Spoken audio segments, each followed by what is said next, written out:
এটা হলো দুনিয়ার সব থেকে শক্তিশালী ছেলে, কারণ সে 1 সেকেন্ডের মধ্যেই 100টা পুল আপ মেরে দিতে পারে। কিন্তু তার স্পিড এতটাই বেশি ছিল যে সে কয়টা পুল আপ মেরেছে তার টিচার একদমই দেখতে পারেনি। এজন্য টিচার তাকে আবারও দেখাতে বলে, কিন্তু এবার জ্যাক তাদেরকে দেখানোর জন্য হালকাভাবে পুল আপ মারতে গেলেই সেই পুল আপের পুরো বারটাই ভেঙে যায়, যা দেখার পর টিচার তার উপর অনেক রেগে লাল হয়ে যায়। এরপর সে জ্যাককে ইচ্ছে করে স্কুলের বার ভেঙে ফেলার দোষ দিয়ে তাকে 0 নাম্বার দিয়ে দেয়। এরপরের খেলাটা ছিল লং জাম্পের, এজন্য জ্যাক হাওয়াতে হালকা একটা লাফ মেরে দেয়, কিন্তু তখন তাকে দেখে মনে হচ্ছিল তার পায়ের সাথে স্প্রিং লাগানো আছে, কারণ সে লাভ মেরে পুরো বালুর গর্তটাকেই পার করে ফেলেছিল।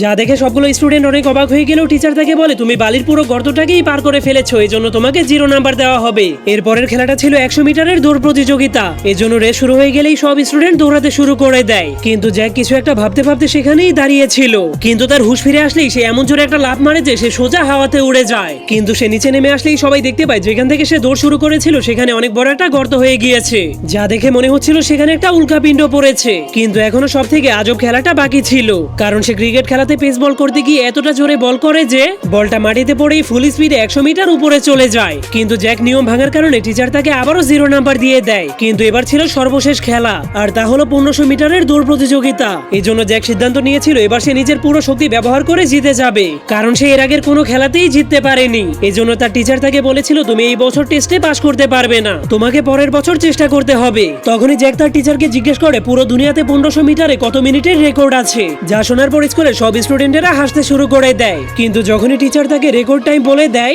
তখন জ্যাক তাকে বলে, যদি আমি ওয়ার্ল্ড রেকর্ড ভেঙে ফেলতে পারি তাহলে আমাকে পাস করিয়ে দিতে হবে। তখন টিচারের তার কথায় বিশ্বাস হয় না, এজন্য সে হাসতে হাসতে বলে, ঠিক আছে, যদি তুই ওয়ার্ল্ড রেকর্ড ভাঙতে পারিস তাহলে আমি তোকে পাস করিয়ে দিব। পরের পর্ব দেখতে চাইলে অবশ্যই কমেন্টে পার্ট 2 লিখে দিন।